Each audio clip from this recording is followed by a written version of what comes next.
Hey, what's going on, guys? It's Joe from GadgetryTech.com, and today we're going to talk about the Xbox Stereo headset. This is a $60 headset. It just came out this year, September of 2021.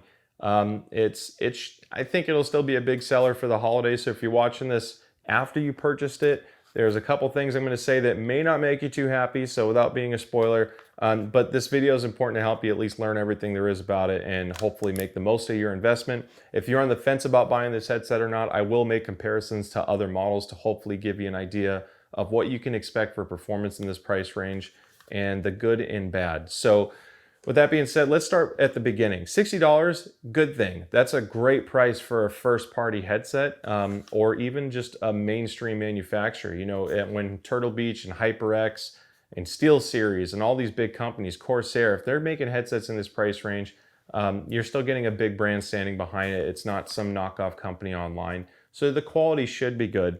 This takes the quality side to an extreme. So just diving straight into quality and comfort, this is probably the best built or best feeling headset I've experienced in this price range. It feels incredibly durable. There's no creaks or weird noises. I don't feel like it's gonna break at all. I haven't found any weak points of it. It is adjustable, which is nice. These leatherette ear cups, super, super luxurious. They're very, very squishy. And they make a great seal if it fits your head right. So I wanna get into that. The tilt is super, super minimal as far as adjustment goes. That's it. I don't have a lot of adjustment on the ear cup tilt, and there is no swivel adjustment. What you're seeing here is a result of the headset flexing or the headband flexing, but not the ear cups themselves.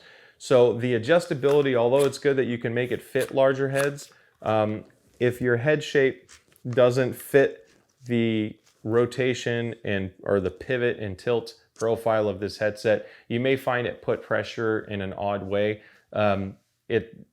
Obviously those cases are few and far between. It just depends if the headset fits you well. The initial feel with this headset, when I first put it on, it feels great. It has a very luxurious feel to it. And again, it feels like a much more expensive headphone than it is. Where it gets let down is long gaming sessions. I feel like the clamp force on this is a little bit high, and because I have somewhat limited tilt capability here, I don't know if it's just the shape of my head, but after a longer gaming session, I felt that the pressure started building up, the heat started building up. It really wasn't too comfortable for me for super long gaming sessions. I actually prefer, if you're looking at this price range, the most comfortable one I've used is the Recon 500. This is a sport fabric mesh ear cup, softer clamp force, larger ear cups. They just breathe more. So if you play for hours, I'd consider the Recon 500. This isn't bad, and honestly, if you're a parent and you're trying to decide if this is the right headset for your kid, these can get fairly small. They are very, very durable, super important for younger kids. So if you're buying it for someone that, you know, between 5 and 15 years old, they can go a little bit harder on their headset. This is gonna hold up really well. So I feel good recommending it for younger folks because of the durability alone. Now, I'm trying to think of what else we wanna cover before I get into the sound and the mic. The adjustability on the volume and mic, I actually like the controls on this. I love having a large volume wheel on a headset like this. It's just so easy to use. You put it on, and if I want to adjust my sound, boom, I'm full and lowering the volume. You know, max volume, lowest volume. And then on the microphone side, this is kind of weird. You'll get used to it, but the microphone is not detachable. It's not flip to mute. It's not retractable. That's just there. You just adjust it in or out a little bit, I guess, and that's it. There is a switch on the bottom to mute, and right now I'm muted, and you can see that little red light, or sorry, the red coloring right there on the case. If I unmute, now it's black. And that's all there is to it. There's no audio indicator, there's no sound that you hear inside the headset because it's an analog headset, there's no power. So you just kind of have to remember that when you're pulling it forward, the mic is on, and if you push it back, the mic is off. Some games in party chat will obviously show if your microphone's making any sound or not. But we'll get into the microphone test here shortly. So the controls, that's it. It's volume and mic mute. The cord is about 4 feet long. It's not detachable. It's lime green. It's rubber. It's not braided. I actually like that it's rubber because braided cables on inexpensive headsets, they transmit the noise into the headset.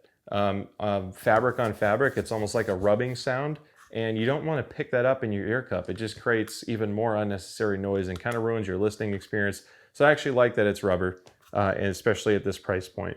So it is It's a 3.5 millimeter TRRS plug, combo jack. So anything that has that, you can use this headset. That means you can use this on a PlayStation 5, PlayStation 4 controller, Nintendo Switch, a laptop like what you see behind me. So the compatibility is actually great for this headphone because it just uses a headphone jack. So we don't have to get too far into that, but you're not stuck with just using this on an Xbox controller.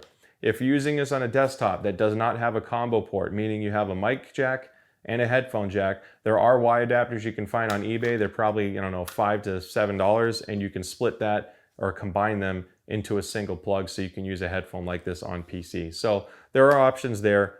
That covers the connectivity. So I want to talk about sound quality. This is the $60 version of the $100 wireless headset I have behind me. Let me grab that.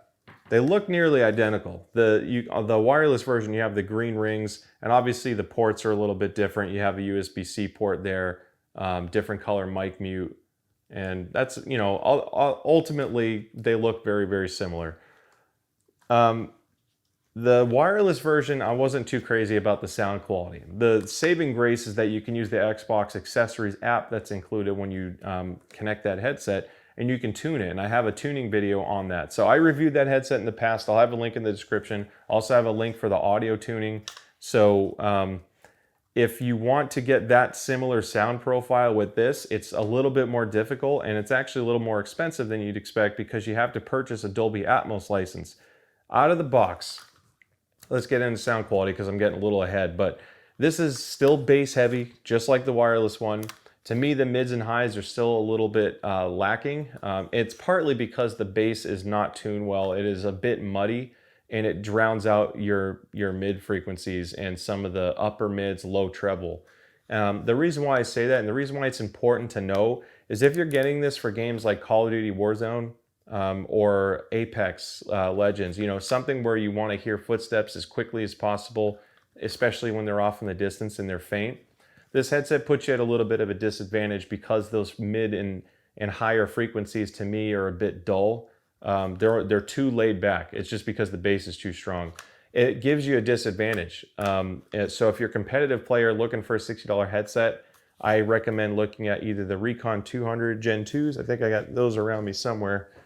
These are the Recon 200 Gen 2s. This just came out. I'll have a review on this soon, but those have a bit more open, brighter, more traditional gaming headset soundstage. Even the Recon 500s have more detail too, and those are a very neutral sounding headphone. Tuning on this isn't great, which is shocking because on the Microsoft website, they said that this was tuned to have clear mids and highs and strong, powerful bass to represent what the original creators were intending for the game to sound like. And this was not sent to me for review. I purchased this because I knew this is going to be a popular headset, and I want to make sure we cover it and give you a good comparison against other ones that we cover on our channel. So I didn't find that description was too accurate because I don't think the mids and highs are super clear, at least out of the box. I'm going to post a quick picture of some Dolby Atmos settings I did. This kind of opens up the soundstage a bit more. So if you have the Dolby Atmos app, great. Strongly recommend tuning this headset with that to see if it helps you at all. You can always try Windows Sonic, which is free, even on Xbox, to see if that helps your soundstage a little bit. So once tuned, I think it's certainly serviceable, and then you still get the advantage of a really strong build quality and overall a well-packaged headset.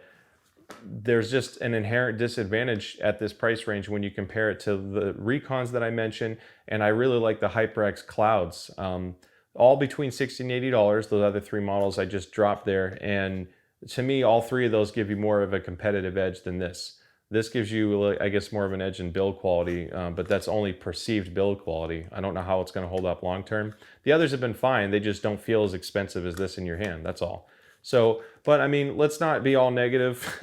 The comfort as far as the ear cup quality is excellent. It's just a little bit strong clamp force. Sound quality, again, like I said, is a little bit muddy. You can tune it and fix it and open it up.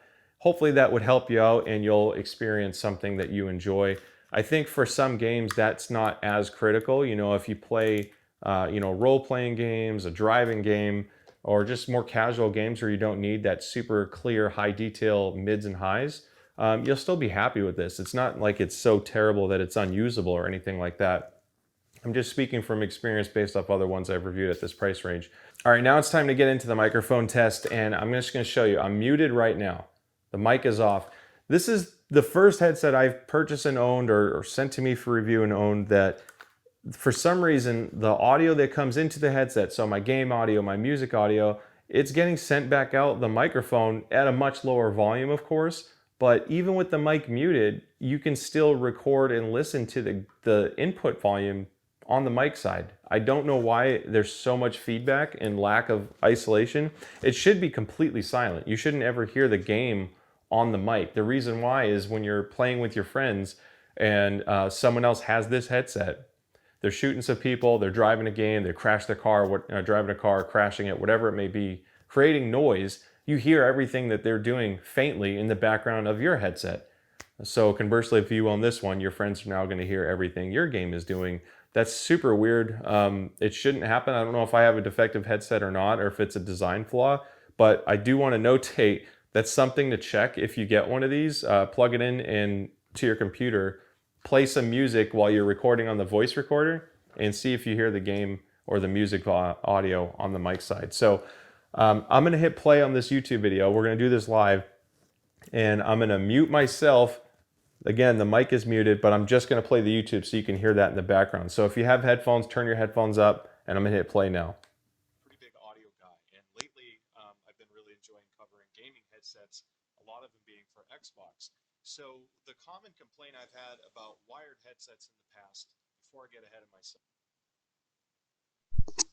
All right, now my microphone is on, and as you can tell, let's just make sure that my audio recorder is looking good here, and that looks great.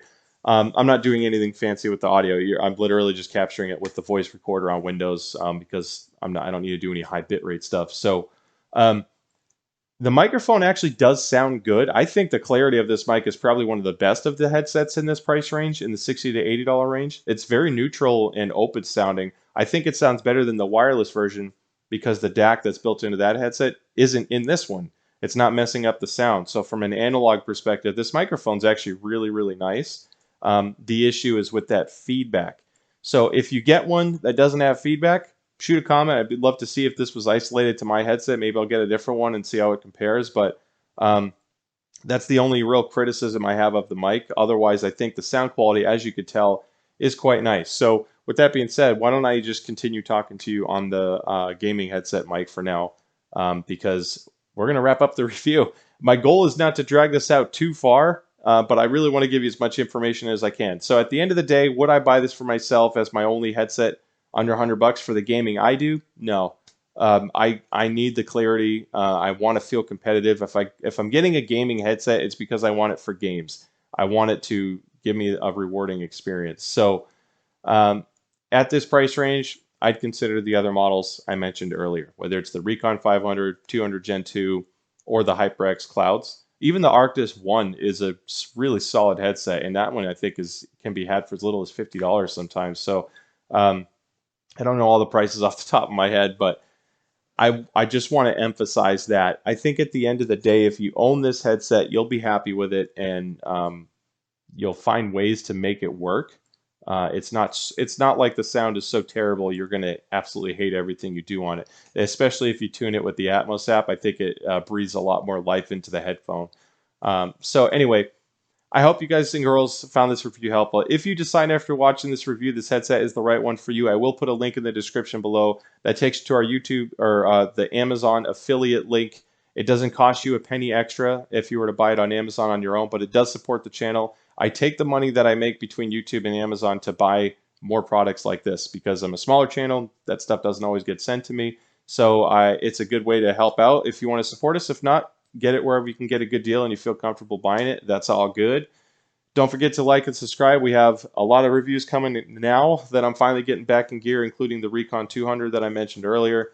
And I actually have some really cool amp DACs for headphones that I'm going to be releasing shortly. So thank you all so much for supporting the channel. The feedback is always so great and positive. So can't thank you all enough.